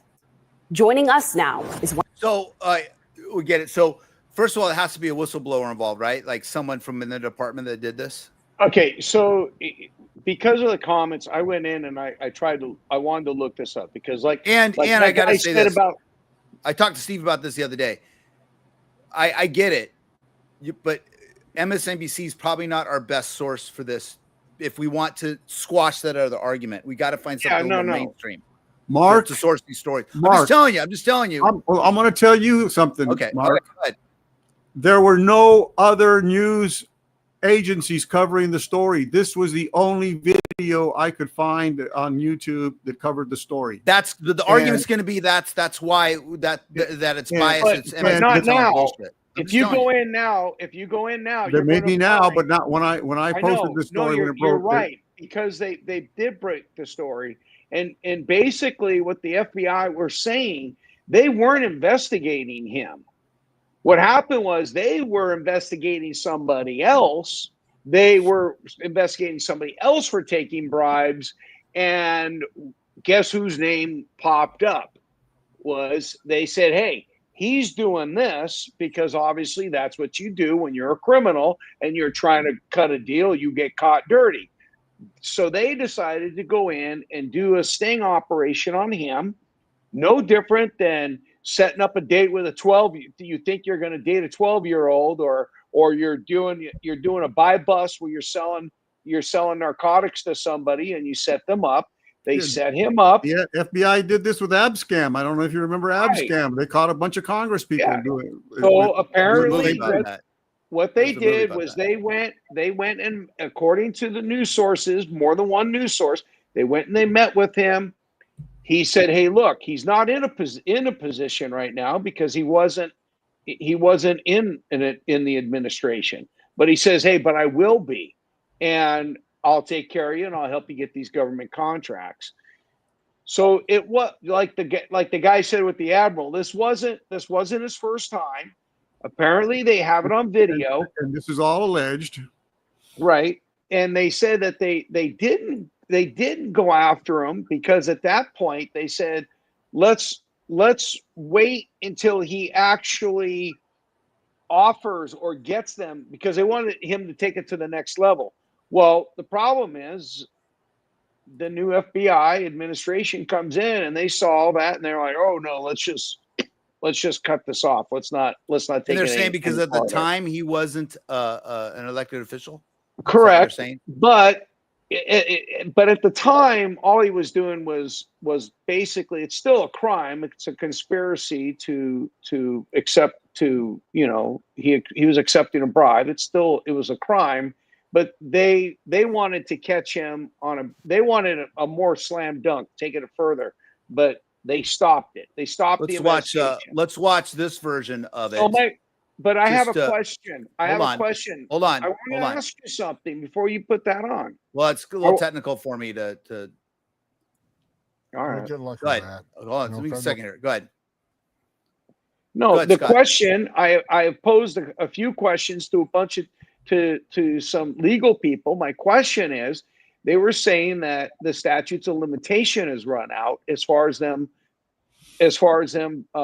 charging him. And my question was, does the statutes of limitation? I'm laughing. Okay, never mind. Yeah. Does the statutes of limitations stop if it's found out that it was a conspiracy that stopped the investigation?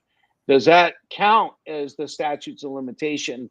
Where it's because we all understand what the statutes of limitation is, that they didn't investigate it, they never brought charges, they waited too long, etc. But if the investigation was stopped for illegitimate reasons and a conspiracy, does that mean that the statutes of limitation doesn't?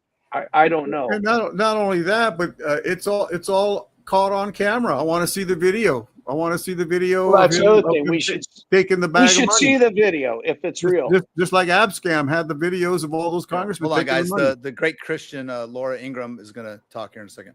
All right, go ahead. State law and local law. He asked the question, what are they afraid of? They're afraid of people like him, politicians who want to compare ICE to the Nazis. He's the one with a hateful rhetoric causing all these threats. He's one of the reasons why there's a 1,000% increase in threats against ICE officers. So ICE officers continue what they're doing. What he isn't mentioning, they wear masks. So they're not. I assume this is a story about him in this thing, because this is not it. No, this doesn't have anything to do with it. And you notice the mask for Antifa. Who's the leader of Antifa, by the way? Can anyone name the leader of Antifa? You can't. You can't. I could lead leader of the Proud Boys, though. Yep. I'm just saying. Anyway, no, that story had nothing to do with. It did not. So my point was this: I was looking for something that had this story in here, and I see the top one is the MSNBC story. Then you got the New York Times, and you got CNN, then you got BBC. So I'm trying to find something here that was a little bit 1 day ago. So this story just broke then 2 days ago, as you're saying. I'm not sure how long ago. It was not too long ago. Okay. So this would be an example of the media from the one side, the far right, blocking the story, not reporting it, is what you're saying. Well, yeah, and they've convinced unfortunately a big part of our country that we stopped the investigation because it was an investigation by the chupacabras it's not real. You know, the chupacabras did the investigation. You know, well, they're deep state, the boogeyman. You know, they can put somebody else in that position. And the other thing is, if it's not real, because first they said it didn't happen, then they said that it was. They have a video. Show the video. If exactly. He didn't take the money, if he didn't do it, then we move on. If he did, if he did do something, like if he did take the money, then excuse me, you need to step aside during the investigation and put somebody else in that position. It's that simple. I don't understand. I mean, I've seen guys put on admin leave as police officers who are doing a hell of a lot less, accused for a hell of a lot less than that. But not only that, but okay, so you're the president, and I say, you know what, I want to make this guy Tom Homan. I heard he's a really good go-getter. I want to make him the border czar. But he did what now? He took. I'll make him border czar anyway. So he knew that somebody told him that this was that this was. We don't know. We don't know that. I haven't seen that report come out. I don't know. This may have been buried, and obviously it's not buried too deep because it's out now. Kash Patel is the FBI director. He had to have known about this, and he had to have told the president, "Hey, this is we got." I had to shut this. That guy you want to make the border czar. I had to shut down this investigation. Tony was talking about the time they were talking about Biden withheld money to Ukraine until the prosecutor fired, which is one of the stories floating around back then. That was eventually led to Trump's impeachment the first time. But that was a whole different issue. I'm just trying to keep this. I'm talking about, we report crime. That's what we do. That's what it is. So don't get mad at us. Hunter's laptop. Report a crime. Hunter's laptop. Come on, you didn't report that, did you? We're just reporting a crime. Yeah, that's true. Okay. Let's see. Where was I going to go here on this? I think I lost it. I don't know. Oh, I'm going to tell you about the time I stole a police car. Oh, okay. Okay. You remember the officer, the deputy picked up the wrong gun. The police officer picked up his gun, the other guy's gun by mistake, right? So I pull over in 2007 or 8. I went back to patrol for a while from Radif before I went to the other task force. And I pull over a DUI one night on the 101. It was like, it was during the week, but we're not in LA. This is just 101. Yeah, the 101. And it was right there. The guy gets off at Berryessa there by the flea market. You're north of Bakersfield, okay? Called the 101, buddy. It's the 101. It's 101. The 101. Ask Tom Hanks. He's from Oakland. So, but anyway, I get off. I take the guy off at Berryessa, right there as you're going along that frontage road there, and I pull him over and I arrest the guy for DUI. He's driving a van, and the way we had positioned the cars, we were kind of blocking the road the way he pulled over. So there was like 3 units there, and we all had our patrol cars, all Crown Vics with cages, and while I was arresting the guy, one of my partners showed up and the sergeant showed up, and the sergeant was a very senior guy, around the 70s, a motor sergeant, good dude. And while I was there arresting the guy or going through the process, they moved my patrol car because my patrol car was slightly blocking the road. So I hooked the guy up, go 10-15 with him, get ready. I go and I put him in the car and I drive to the jail. I get to the jail and I pull in the lower booking there, and I realize I go to look at the computer and it's not my call sign signed into the computer. And I get like someone messaging me, "Hey, Hinch, check the radio." I took someone else's patrol car because they had moved my car, and I put the guy in the other guy's car, and I got in, and we were all leaving our keys in the car back then, right? Our cars were all running, 2007, 2008, and I drove all the way there. So I took the wrong patrol car to the jail, right? They all looked, they're all Crown Vics, they were all new at the time, like that. I jumped in the wrong car. I jumped in the wrong patrol. Oh yeah, car yeah. But anyway, so I process my drunk. I'm at the jail for about an hour or so. And for some reason I went straight to the jail. I didn't even go to AIB. I went straight to the jail. So I think maybe he refused the test or something like that. I don't remember what it was. So and I get to the office an hour and a half later, and all around the office are wanted posters of me saying wanted for patrol car theft at the CHP office. And the photograph was like a file photo from my personnel file of like me in my green uniform, right? They really pulled all the stuff. You know who only has access to that? The sergeant only has access to that photo. So I know who did it, but it was fun. I probably have that flyer sitting around somewhere, but yeah, I got a lot of shit for stealing the patrol car at one time, but yeah. Thanks, Tony. But this is fake news. There's no exit of 101 in Berryessa. Yeah, I know. I got off at 13th, right? And then you turn around and it becomes that little frontage road there or something like that. Yeah. He's right, though. It would have been 680. But no, I remember getting him off at 13th, and then we ended up. No bullshit in East Side, Tony. He knows. Yeah, he knows East Side. Remember when you remember the video we had of, was it Concord PD came down and chased the guy? Yeah. And they shot him. That was that same road, that whatever frontage road that was. Turns into Mayberry. Yeah. I remember because used to be a warehouse out there. We go on the way to the flea market all the time. That's where the sheriff's office moved their headquarters for a while. Right. Back there. All right, that's it. Thanks for watching. Thanks to Matt, Tony, Frank, and our other 48 viewers out there. We appreciate you. And we're gonna get I want to get that guy on from that other YouTube channel. I want to get him on as a regular. I think he can voice some of this for us. At least he's gonna be the new voice of Fugitive Watch. All fugitives are innocent until proven guilty in a court of law. We're gonna get that. I want that guy to do our next voiceover. Not until. No, in the South, until. Okay. Speaking of Steve, everyone's guilty, correct? No, we want to remind all of our viewers that any of the suspects, fugitives you see on any of our platforms are to be considered innocent unless proven guilty in a court of law, and do not make any attempt to arrest, apprehend, or detain them. Law enforcement may consider them to be extremely dangerous. If you recognize anybody, you can email us a tip at tips@fugitive.com. Tony, I was talking to someone I work with today, another retired cop, and we were talking about this, and there's already laws on the books about making these guns. You can't make them automatic. And I think that's what this is about. Yeah. And more laws aren't going to solve this problem.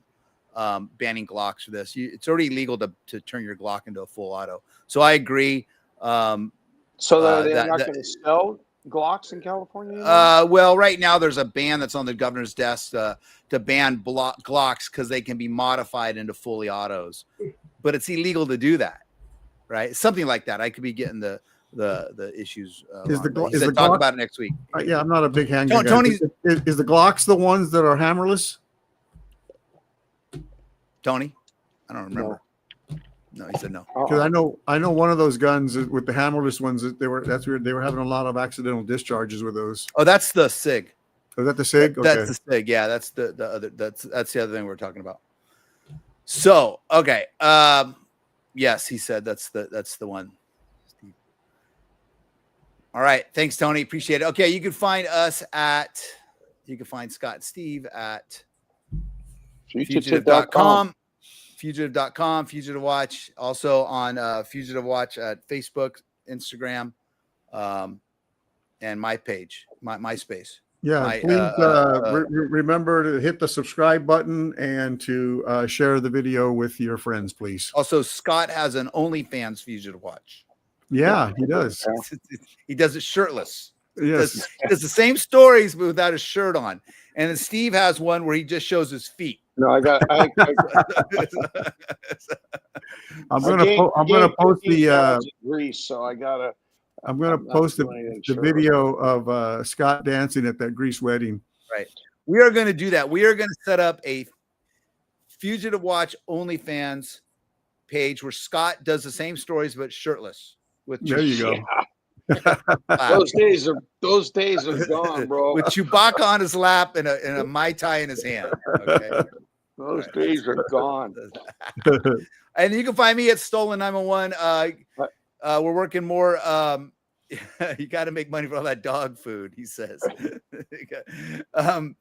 You can find me at Stolen 911, picking up more theft cases and picking up more child custody cases. Sadly, child custody is an issue where one of the parents you may think one of the parents is up to something shady. They're lying to court about what they're doing in court, and you can I'm doing a lot of child custody cases where we are going out there proving that the parents has some sort of a addiction or a drug or alcohol issue, and they're lying to court about that. And I've done dozens of these now, and doing a lot of this work. And it's sad because these families, they need these people are lying in court. I'm finding a lot of what I do as a PI just proving people are lying in court a lot. And so if you need a private investigator for something like that, reach out. You can find us at Stolen 911 or hingepi.com. All right. Okay. That's it. Thanks, Scott. Welcome back. No. And I really did go to a Greek wedding. And we really do have video of you dancing. No. You post that to Facebook there, Steve, okay? Okay. All right, Matt, Tony's, Frank, everyone else, thank you very much. See you guys next week. Bye. Bye-bye. Thank you. Bye. Everyone's guilty. Yeah, I think so.